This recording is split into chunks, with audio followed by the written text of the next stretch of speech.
Palagi ko nang nababanggit dati pa ang tungkol sa intuition at ito ang ating topic ngayon.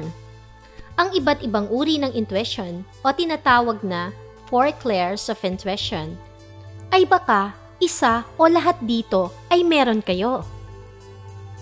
Ang mga ito ay ang clairaudience, hearing voices, clairvoyance, seeing images and events, clairsentience, recognizing feelings, and claircognizance, instant knowing.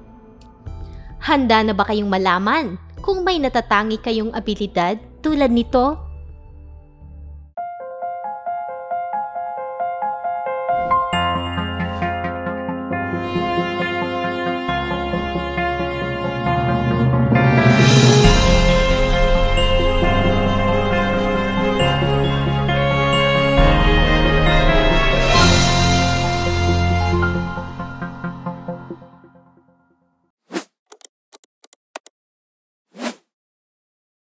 Ano ang clairaudience?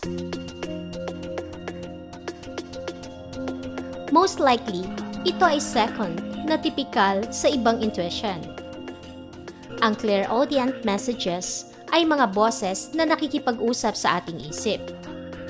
Ang boses nito ay hindi nakakatakot o nanunuya, tulad ng sa psychological conditions or severe hormone imbalances. Ang tono ng boses ay banayad at kalmado. Ang clairaudience ay channeling mula sa ating higher self or spirit realm in the form of a voice inside our head. We call it downloads. Ito ay naririnig natin sa ating kaloob-loobang sarili. Ang mga boses na ito ay tumutugon sa pagdedesisyon, choices o pamimili, guidance, mga katanungan sa ating sarili o kaalaman at karunungan. Ang clairaudient messages din ay pwedeng poetic, artistic, o numeric na maaaring magturo sa iyo ng isang tono ng kanta, lyrics o tula, creative storyline o number symbolism. Halimbawa na lang nito, nakakarinig ako ng tono sa isip ko at pag ito ay recurring, inire-record ko ito by humming. Saka ko ginagawang kanta, maging paggawa ng lyrics. Bigla na lang may message kahit wala akong planong gumawa. Nakakalikha na lang ako sa mabilis na panahon. Same with arts, painting, and crafting. Kapag may narinig akong boses na sinasabing ganito ang gawin ko, lumalabas na lang sa aking mga artwork. Nakaka-amaze, pero totoo talaga to. Dati, nagtataka ako kung bakit. Pero ngayon, na spiritually aware na ako, alam ko na ito ay mula sa aking intuition o higher self. Paano ba natin ito madidevelop? Sa pamamagitan ng palaging meditation o pagpapractice ng mindfulness o conscious awareness, maaari natin itong mabuksan. Ang dapat lang gawin sa meditation is focus on listening, be open, and get ready for the voices that will talk to you in contemplation. Lagi nyo lang tandaan na ang mga clairaudient messages are short, calm, and straightforward messages. Minsan din, ang mensahe ay isang word o number lang. Next, ano naman ang clairvoyance?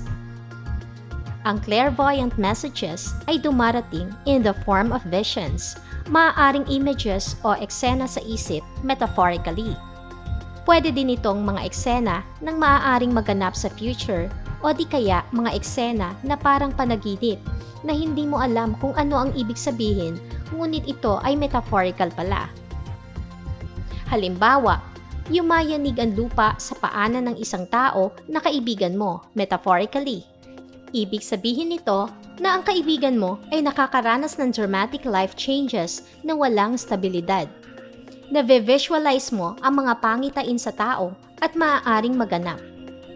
Tulad na lang ng halimbawa ng isa kong content dito bago mag-2024. Ang topic tungkol sa prediksyong 2024. Nakakita ako ng ilang remarkable na maaaring maganap sa taong ito. Nakita ko ang tsunami at earthquake, Ngunit hindi dito sa atin. Hindi ko ginustong makita yon, kahit pa pumasok sa isip ko o parang bulong na ito ay sa Japan. Since kadalasan naman ang tsunami ay nagaganap doon. Na-mention ko ito, ngunit generalize na lang para hindi gaanong maalarma ang manonood.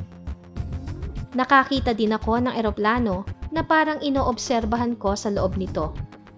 Hindi naman ako pasahero doon, pero parang nasa loob din ako na nagmamasid. Hanggang may mga pagsabog sa mga gilid sa labas at biglang may malaking pagsabog naman sa unahang bahagi sa harapan ng mga piloto at sa labas pa ding nanggagaling. Akala ko noong una ito ay plane crash. Ngunit nangyari din kasabay ng tsunami at earthquake sa Japan noong January 1. Nagkaroon ng pagkasunog ng eroplano doon din sa Japan. Mabuti na lang at safe ang mga pasahero, ngunit nasa critical condition ang ilang staff at piloto ng eroplanong yun. Nakakalungkot, hindi ko naman ito inisip intentionally, kundi ito ay mensahe sa pamamagitan ng clairvoyance. Ang pag-develop nito ay tulad din ng nauna. Palagi ang pagme-meditate, pagiging mindful, at palagi ang pakiramdam sa ating intuition. Ano ang clairsentience? Ang clairsentience messages ay nagpapahiwatig sa pamamagitan ng pakiramdam o feeling at ito ang pinaka-common sa 4 clairs. Ito yung tinatawag na gut instinct. Nakakabasa ka ng emosyon ng iba o nakakasense ka ng iba't ibang energy tulad ng low-key people o mga taong nasa high energy. Sa ating pandama o pakiramdam, nagagamit na natin ang intuition. Kung sensitive tayo sa ating kapaligiran, halimbawa, nararamdaman mo ang isang tao ay malungkot, galit o masaya. Nababasa na natin ito agad.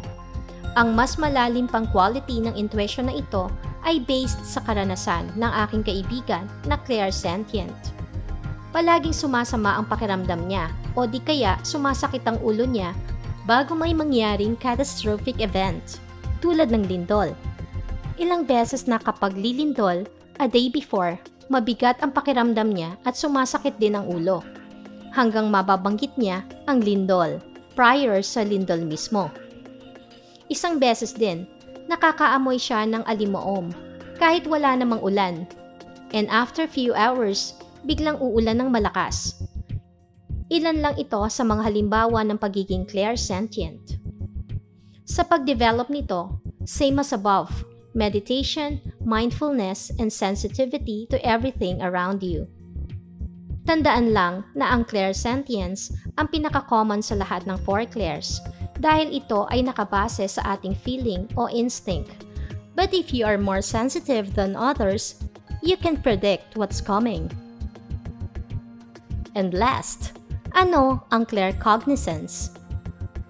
Kung ang ating utak ay mabilisang nakakakuha ng download mula sa ating intuition, ito ay tinatawag na claircognizance, just like when you download a large amount of information into your PC's hard drive. Ang difference lang, ang download na ito ay instant nating nakukuha. Ito ay maaaring sa mga pagkakataong hindi mo alam ang isang bagay, ngunit bigla na lang, nalalaman mo ito. O di kaya, may tanong sa'yo na wala ka namang karanasan pa o pagkakaalam sa itinatanong, nasagot mo ito ng walang hesitation. As you have lived 1,000 years of experience answering the questions given to you. Ito din yung naririnig niyong para kang old soul dahil malawak at instinct ang iyong mga kalaman at karunungan. Sa pag-develop nito, silently ask your intuition to give you the answer through claircognizance. Dahil ang ating intuition ay palaging nakikinig at maaari tayo nitong bigyan ng mga sagot na hindi nyo ine-expect na tumpak at amazing talaga. Of course, through meditation and mindfulness, maa-unlock natin ang mga spiritual gifts na ito. All you have to do is be open, ask, be patient, be positive, and most of all, be grateful palagi. I hope nakatulong ito sa inyo para sa pag-acknowledge and recognize nyo sa mga spiritual gifts and power. Kayang-kaya nyo yan if you believe in yourself, believe in your own potential, and utilize the spiritual abilities positively in this lifetime. Positively meaning to help, motivate, and inspire people to use their abilities to radiate their light and share love, starting now. Peace, love, and light. Thanks for watching.